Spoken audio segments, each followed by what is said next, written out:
A esta hora de la mañana estamos en contacto periodístico con el doctor Laureano Restrepo Guzmán.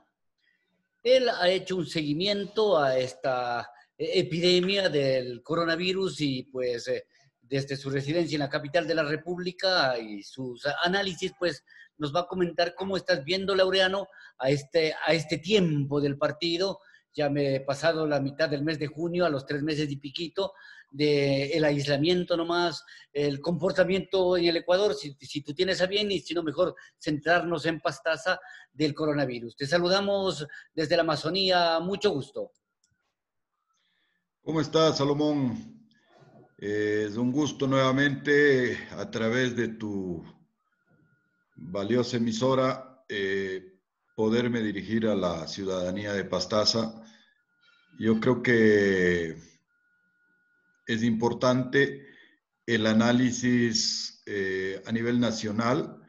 Yo creo que todos están enterados de lo que ha ido sucediendo. La pandemia ha sido una pandemia que va atacando desde Europa, desde el Asia, luego ha venido a Norteamérica.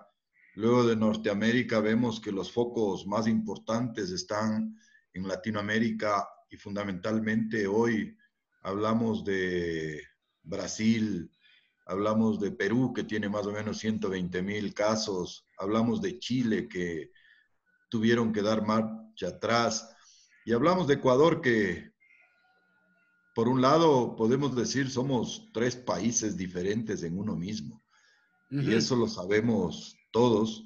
Tenemos la costa, la sierra y la Amazonía. Yo creo que asimismo, como han habido regiones en el mundo, también nuestro país se ha ido contagiando a nivel regional. Yo pienso que inició la costa con Guayas a la cabeza. No sabemos y no podemos certificar el número de muertos, aunque por ahí se hablan de la gloriosa batalla contra el coronavirus, pero una gloriosa batalla que nos debe dejar más de 10,000 o 12,000 Es un muertos. contrasentido realmente, ¿no? Creo que no hay necesidad ni siquiera de discutir el tema de lo que es la costa. Luego acá en la sierra han habido, quizás con mayor cuidado, nos dio un poco más de tiempo para prepararnos, quizás concientizar, nos asustó también, digamos, el tema de la cantidad de muertos y ver en televisión los muertos en la calle. Y eso tampoco nos ha permitido tener el mismo nivel de contundencia de la epidemia, pero eso no nos permite darnos el lujo de bajar los brazos. Luego de la sierra vemos que la Amazonía, de donde realmente el motivo de hoy de la conversación contigo es esa, vemos que ya hablamos de provincias con 500 o más casos. Yo hacía un análisis así muy rápido, decía en Pastaza estamos cercanos a los 500 casos, 484 o algo así, ¿sí?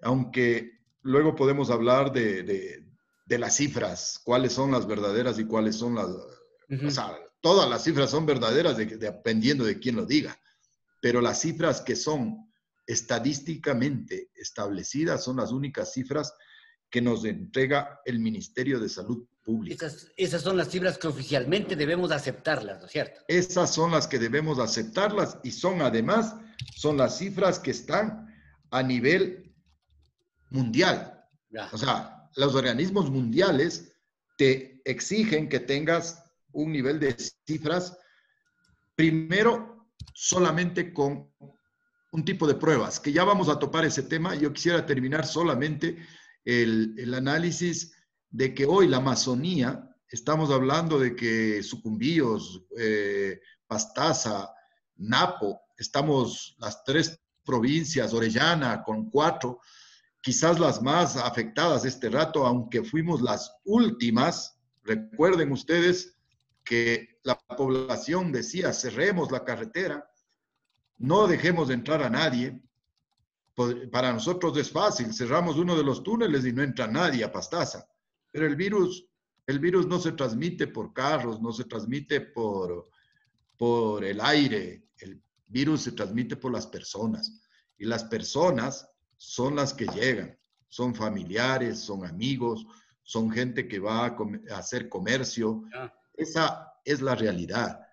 Cuando al principio nos asustamos, hubieron hasta, creo, movimientos para salir a bloquear carreteras en la parte del Napo, en la parte de Pastaza, quizás bloqueamos porque teníamos 3 casos en Palora, creo que fue el inicio, Eso fue el recuerdo inicio, yo, cuando vino un y queríamos enfermito por cerrar el ya coronavirus, querían la vía expulsarlo. por Musuyacta y no dejarles entrar a nadie.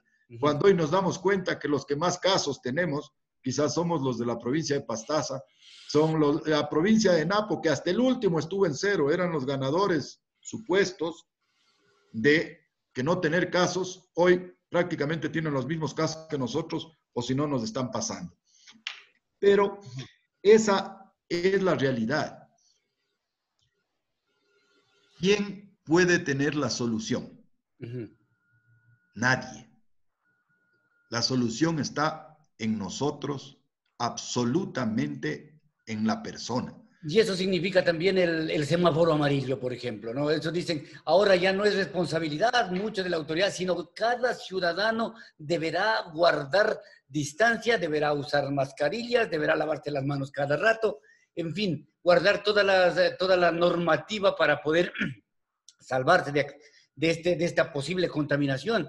Pero yo quisiera que tú nos des unos datos, Laureano. Es decir, la curva epidemiológica que está, pero trepándose, ¿cuándo puede amainar? Nosotros, de acuerdo a modelos matemáticos, a principios de abril decíamos que tipo julio, segunda semana de julio, estará como decir, la cresta de la ola esta de contagios. No sé, ¿qué cifras, qué datos puedes analizarnos tú, por favor, Laureano? Tú me recuerdas un dato que a la final causó cierto malestar y quizás se sintió como que fuese un dato medio grosero cuando yo dije, la señora ministra de gobierno, y lo dije en tu misma emisora, está absolutamente equivocada cuando quería comenzar a abrir ya el 5 de abril. Estamos Claro, 18 de claro. junio. Yo creo que realmente el tiempo nos va dando la razón. Mira, he revisado la información de Pastaza, la información oficial, la que consta en la página pública del Ministerio de Salud Pública. Nosotros estamos hablando de que la provincia de Pastaza tiene una curva absolutamente ascendente. El hecho de realizar más pruebas, que han habido universidades que voluntariamente o propagandísticamente también, porque las universidades privadas también son empresas públicas, o sea, no son empresas públicas, son empresas privadas y lo que buscan son réditos económicos, independientemente de su altruismo. Es como alguien que te va a regalar algo porque sabe que después puede sacar ventaja, ¿no? O sea, la UDLA, la Universidad de San Francisco, o sea, necesariamente están en su negocio, también más quieren claro. entregar alguna migaja de lo que hacen, de su acción capitalista de acumular riqueza. O sea, esas son empresas privadas, de gente privada que está dando educación, pero para sacar dinero de la gente. Definitivamente es así. ¿Que es valioso lo que hayan ido? Así es. Posiblemente sí. Ahora, ¿Es ir a hacer 100 pruebas? Posiblemente sí. Gastaron $3,000 que no les cuesta ni una cuña radial de que se pone en una de las televisoras a nivel nacional, pero han ayudado a desnudar la deficiencia que tiene el Ministerio de Salud Pública, que con todo lo rimbombante que se hizo, el hecho de hablar de que traían una máquina para hacer más de 1,500 pruebas diarias y que hicieron todo el tema, realmente las cosas no son así. Si nosotros vemos, hoy tenemos creo que 134,000 pruebas, de las cuales fácilmente son 20 de las que tenemos contabilizadas y después no sabemos cuántas son pruebas rápidas. Tendríamos 110,000 y creo que vamos por el día 90 y más. O sea que no se han hecho ni 1,000 pruebas diarias. Ni 1,000 pruebas diarias, sumando todas las pruebas, porque óigase bien, las pruebas que se publican o las pruebas que publica el Ministerio de Salud Pública no son del Ministerio de Salud Pública. Ahí están 5,000, 6,000 pruebas o 7,000 que ya lleva el municipio de Quito. Están los que hace la UDLA, están los que hace la Universidad San Francisco, la Universidad Católica, está lo que hace todos, o sea, todos los municipios y todo. ¿Por qué? Porque existe un solo sistema de información al cual tienes que obligatoriamente reportar casos positivos o casos negativos. Es decir, aquí no hay una información de que yo como institución privada yo mantengo mi información. No, es obligatorio y es mandante de acuerdo al Código de Salud que tú tienes que obligatoriamente reportar un caso, sea positivo o sea negativo, en el rato que has hecho. Por eso es la necesidad de que todos los laboratorios estén bajo un mismo régimen y bajo una acreditación del ACES, que es el organismo que controla la salud a nivel de instituciones. Mira, si es posible que en julio la curva epidemiológica amaine, te preguntaba Laureano, porque la ciudadanía como que también es cierto, ¿no? Está impaciente de saber que en el semáforo amarillo hay que cuidarse más. Mira, yo no te podría avisorar que en julio estamos a 15 días y realmente el hecho de los modelos, tanto matemáticos como modelos epidemiológicos, son hasta cierto punto predecibles, pero no son mandatorios. O sea, el modelo es un modelo, no es una realidad. Y más aún, los modelos son más complicados cuando las informaciones que tienes no son las correctas. Claro. Definitivamente. Te basas en información oficial también, pues, ¿no? Y a veces no número, así es. O sea, claro, te basas en la información que tienes. Pero el número de pruebas sí es mandatorio. El número de pruebas es lo que te permite saber cuánta gente tienes contagiada y en base a eso proyectarte y saber qué probabilidades tienes de aquí a 15 días, a un mes. El hecho de el realizar pruebas rápidas y pruebas PCR son dos conceptos totalmente diferentes. Mira, la prueba rápida es una prueba en la que tú puedes decir, este señor tuvo o no tuvo coronavirus, o este señor puede o no puede estar infectado actualmente. Por eso es que las pruebas rápidas no son contabilizadas para los informes epidemiológicos a nivel mundial. Son pruebas para testear, llamémosle, alguna para la población, para tener una idea de lo que está sucediendo. Claro. Yo no digo que no sean útiles, pueden ser útiles. Yo diría a todos los pacientes, y con dolor veo que un hombre, quizás uno de los más viejos de la provincia, ha muerto, no sé ni el nombre, pero veía hoy un reportaje que hay una persona de 103 años en el asilo de ancianos que ha muerto. Por ejemplo, en el asilo de ancianos, lo que primero debería hacerse es pruebas rápidas a todos para saber cuáles son los más probables y llegarles a hacer PCR para saber quiénes están y quiénes no están. Si lo han hecho, qué bien, pero si no lo han hecho, yo pienso que hay que hacerlo necesaria y urgentemente. A ver, otro de los temas fundamentales, Laureano, en honor al tiempo te digo esto, es que todas las comunidades indígenas están ya picadas por esto, ¿no? Ayer también hubo un deceso en Sarayaku, el padre de Marlon Santi, sí. 81 años, don Fidel Santi murió, ¿no es cierto? Y en fin, las comunidades indígenas, ¿cómo verlo? Esto no estaba visibilizado hasta hace poquito nomás. El Estado no los visibiliza mucho a las comunidades que ahora ya por iniciativa propia y también la asistencia obligada del Estado, se conoce que las comunidades están también bastante infectadas, Laureano. Mira, en el noticiero no recuerdo si fue Coavisa o Teleamazonas, hubo un reportaje sobre las comunidades indígenas donde hablan de que estamos teniendo más de 800 casos. Le escuché también al presidente de la comunidad de Sarayacu, de aprovecho, aunque en el Face le puse ya a Miriam el pésame, pero le envío mi abrazo solidario a Marlon. Sé que es padre de él y desgraciadamente también hace algunas semanas que conversé contigo decía que hay dos tratamientos.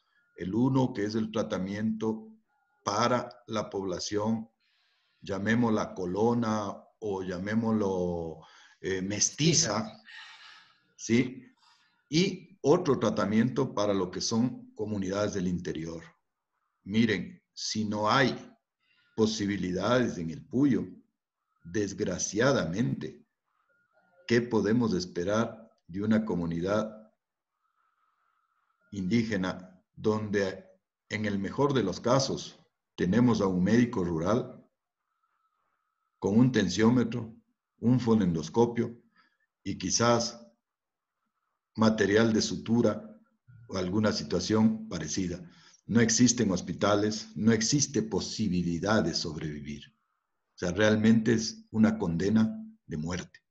O sea, lo indispensable, y seguimos y debe seguirse insistiendo, es las tres condiciones fundamentales que yo entiendo es difícil y es difícil dentro de las comunidades: el lavarse las manos, el tener mascarillas. Yo creo que fundamentalmente el Consejo Provincial, el Consejo Cantonal o la Gobernación como representante del Estado en la provincia, lo primero que debería hacerse es dotar de mascarillas a todas y cada una de las comunidades indígenas.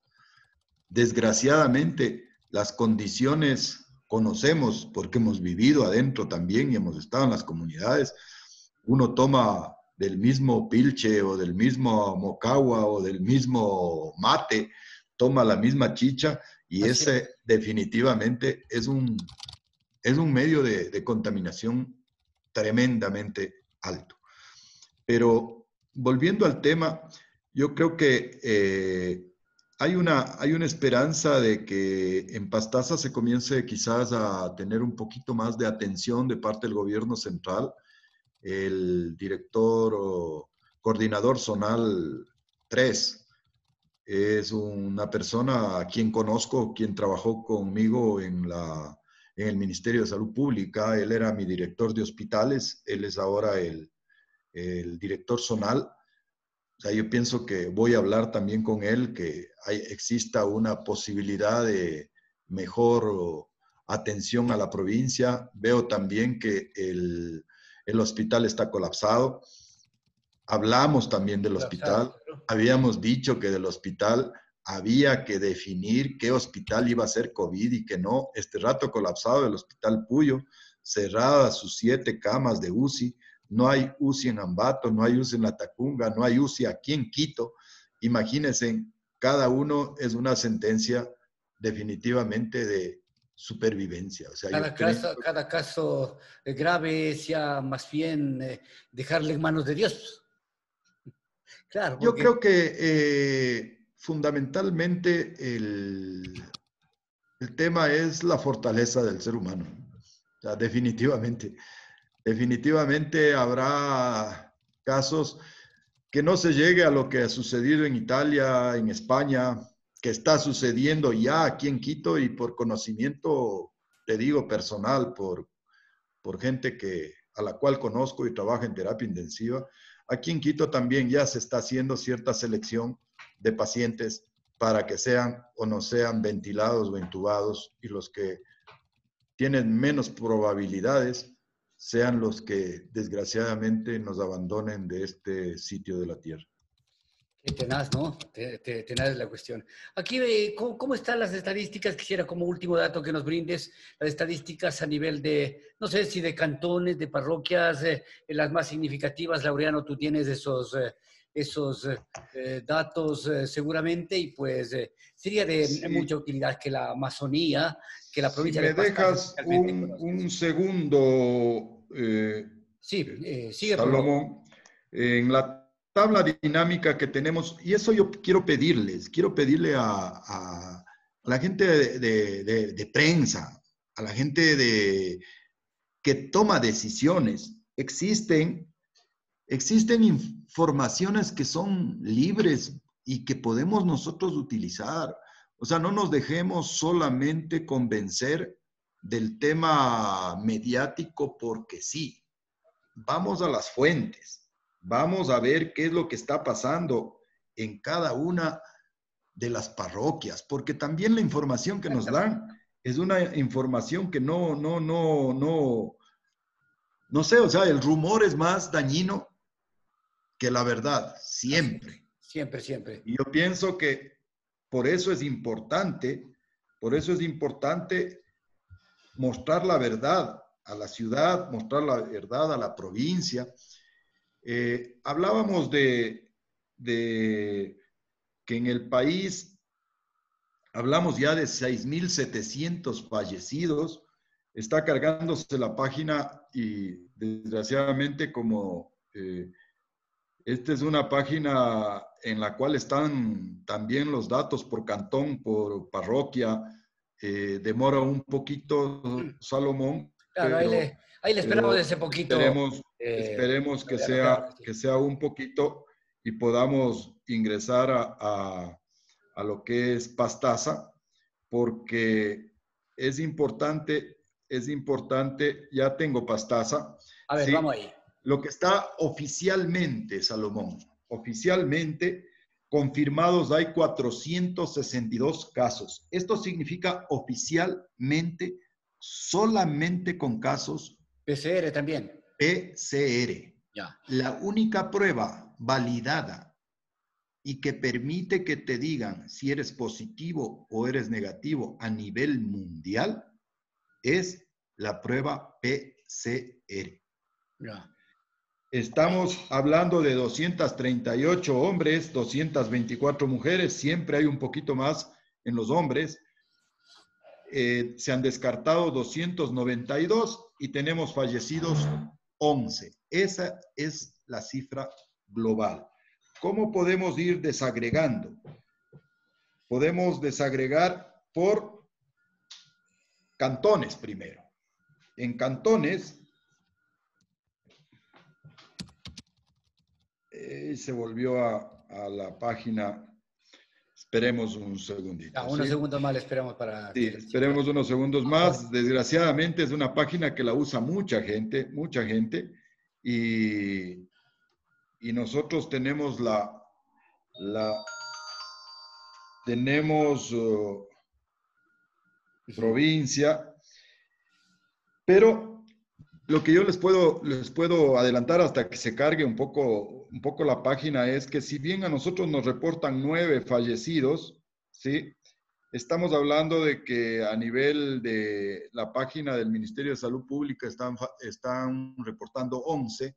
Eso no es porque haya una Un información cruce de falsa cifras. o sea, o contradictoria. Es una información en que nosotros podemos hablar de que hay 2 personas con domicilio en la provincia de Pastaza que murieron. ¿Dónde? Tendríamos que averiguar. O sea, fue en Ambato, fue en Riobamba, puede haber sido en Guayaquil, puede haber sido acá en Quito, o puede haber sido en cualquiera de las ciudades fuera de otra provincia, pero cuando él ingresa al hospital, su domicilio, el domicilio es Pastaza. Entonces, por eso aparecen 11 fallecidos.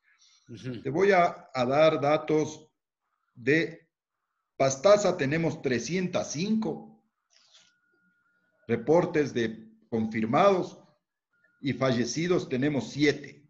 En Mera tenemos 94 confirmados, fallecidos 0. En Santa Clara tenemos 36, fallecidos 2, es decir, y en Arajuno tenemos confirmados 27, fallecidos 0. Los 9 fallecidos que son los que aparecen en los datos son estos, ¿sí? O sea, 2 de Santa Clara y 7 de Pastaza. Los de Santa Clara probablemente fallecieron en el Puyo, pero el domicilio de ellos es Santa Clara. Ahora, podríamos ir abriendo parroquias, ¿sí? La parroquia Puyo tiene 277 casos, Shell tiene 74, Santa Clara 36, Arajuno 26, Simón Bolívar, la cabecera es Musuyacta. Nosotros lo conocimos, los que estamos mucho tiempo allá, conocimos que era Musuyacta primero y luego se lo cambió a Simón Bolívar, tiene 17, de Madre Tierra hay 14, de Mera tenemos 6, desde la 10 de agosto tenemos 5, de Canelos 3, de Tarqui tenemos 2, de Curaray 1, de Fátima 1. Podríamos ir desagregando todavía más las cosas, pero yo creo que una idea general podríamos decir, entonces, no comamos un poco el rumor. Hay una página, entren Ministerio de Salud Pública del Ecuador, busquen ahí información COVID. Ahí hay 2 secciones, una que es una página en la que hay que inscribirse, pero es gratuita igual. Y ustedes tienen ahí los datos por parroquia, por cantón, por sexo, y tienen tablas en las cuales van a ver que existe también una curva que para nada nos indica que esté cercana a una meseta. Ese sería...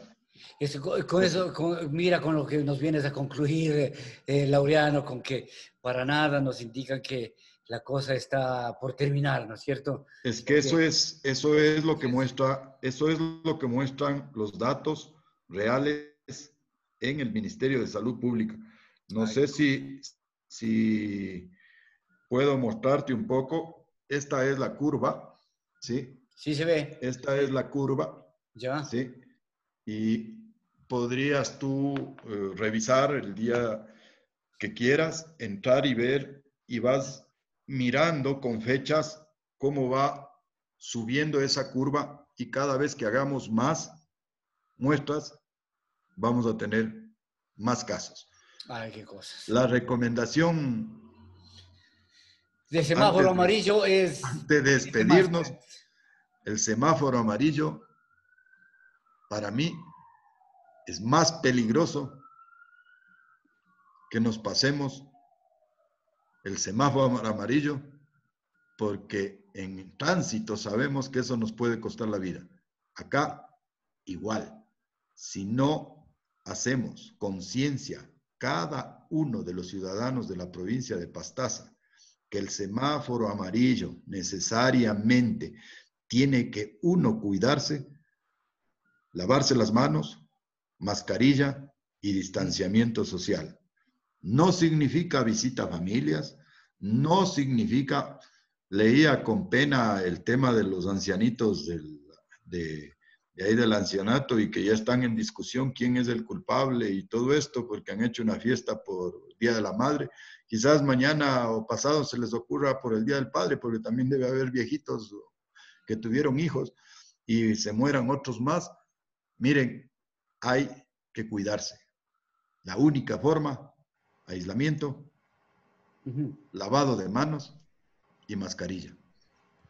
Muchas gracias, Laureano. Muchísimas gracias por atender a este requerimiento periodístico de Nina Radio. Te deseamos un bonito día. Buenos días. Gracias, muchas gracias también, Salomón. Un abrazo.